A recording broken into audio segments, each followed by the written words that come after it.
जरा सोचिए, अगर मैं आपसे कहूँ कि आप जैसे हैं वैसे ही परफेक्ट हैं, आपको सुधरने की कोई ज़रूरत ही नहीं, तो आप हंसोगे या कहेंगे भाई ये तो मजाक कर रहा है। क्योंकि हमें बचपन से यही सिखाया गया है, बेटा और मेहनत करो वरना अच्छे अंक नहीं आएंगे, जरा और संस्कारी बनो वरना लोग क्या कहेंगे, अरे ये आदत बदलो वरना आगे मुश्किल होगी।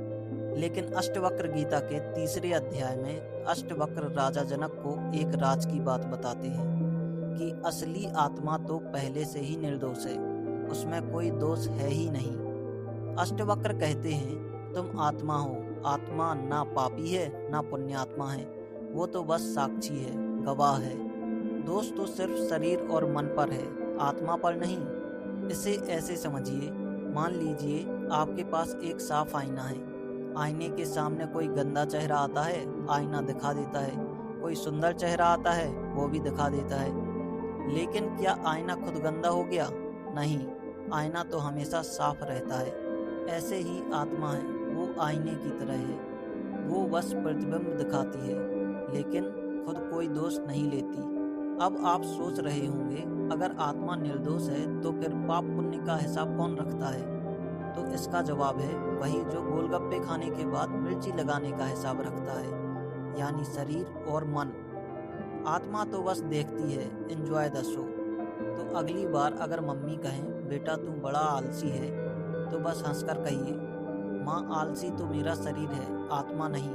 लेकिन ध्यान रहे, ये बहाना ज़्यादा दिन तक काम नहीं करेगा, माँ आपको फिर भी झाड़ू से मार सकती है। हम सबकी सबसे बड़ी समस्या यही है कि हम खुद को दोषी मान लेते हैं।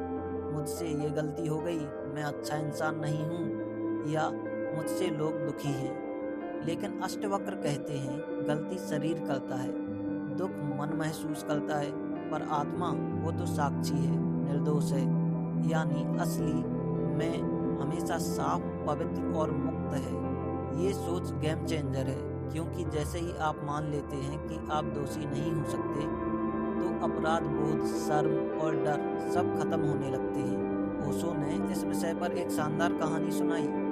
एक साधु था, गांव वाले उसे नफरत करते थे, क्योंकि जब भी गांव में चोरी होती लोग उसी पर शक करते, ये साधु ही चोर है। लोगों ने उसे गालियां दी, ताने मारे, यहाँ तक कि कभी कभी मारा भी। लेकिन साधु हर बार मुस्कुराकर कहता, अगर आप कहते हैं कि मैं चोर हूँ तो ठीक है। एक दिन किसी ने उससे पूछा, तुम्हें बुरा नहीं लगता कि लोग तुम्हें दोषी कहते हैं? साधु हंस पड़ा और बोला, मैं दोषी हो ही नहीं सकता, क्योंकि मैं आत्मा हूँ। अगर ये शरीर चोरी भी करे तो भी मैं नहीं करता, मैं तो बस देखने वाला हूँ।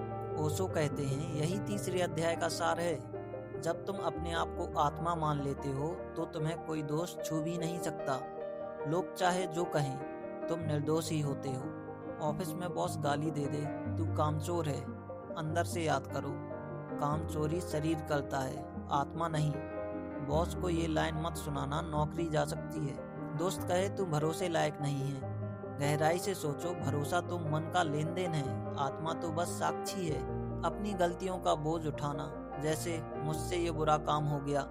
अष्टवक्र कहते हैं गलतियां होती हैं शरीर और मन से, आत्मा निर्दोष रहती है। राजा जनक जब ये सुनते हैं तो पहले तो हैरान रह जाते हैं, क्योंकि अब तक उन्हें लगता था मैं राजा हूँ, मैं अच्छे बुरे कर्म करता हूँ और उसी से मेरा भविष्य तय होगा। लेकिन अष्टवक्र ने कहा, नहीं जनक, राजा होना, प्रजा चलाना, कर्म करना, ये सब शरीर और मन का खेल है। असल तुम तो साक्षी हो, तुम्हें कोई छू भी नहीं सकता। ये सुनकर जनक के भीतर गहरा सन्नाटा उतर गया। उन्हें पहली बार एहसास हुआ कि असली स्वतंत्रता वही है जहाँ कोई दोष लग ही नहीं सकता। तो दोस्तों, तीसरे अध्याय का संदेश साफ है, हम सब पहले से निर्दोष हैं। हाँ, हमारे ऊपर विचारों की धूल जम सकती है, भावनाओं के धब्बे लग सकते हैं, लेकिन असली आत्मा वो हमेशा साफ, पवित्र और निर्दोष है।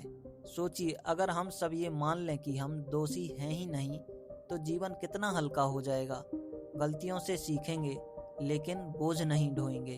तो दोस्तों, अष्टवक्र गीता के तीसरे अध्याय से हमें यह सीख मिलती है कि दोष केवल ऊपर चिपके लेबल हैं, असलियत में हम सब निर्दोष हैं।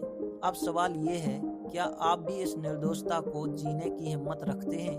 अगले वीडियो में हम अष्टवक्र गीता के चौथे अध्याय की ओर बढ़ेंगे। तब तक अपने भीतर के आईने को साफ रखिए, क्योंकि वही असली आप हैं। चैनल को सब्सक्राइब करना ना भूलें। मिलते हैं अगले वीडियो में। धन्यवाद।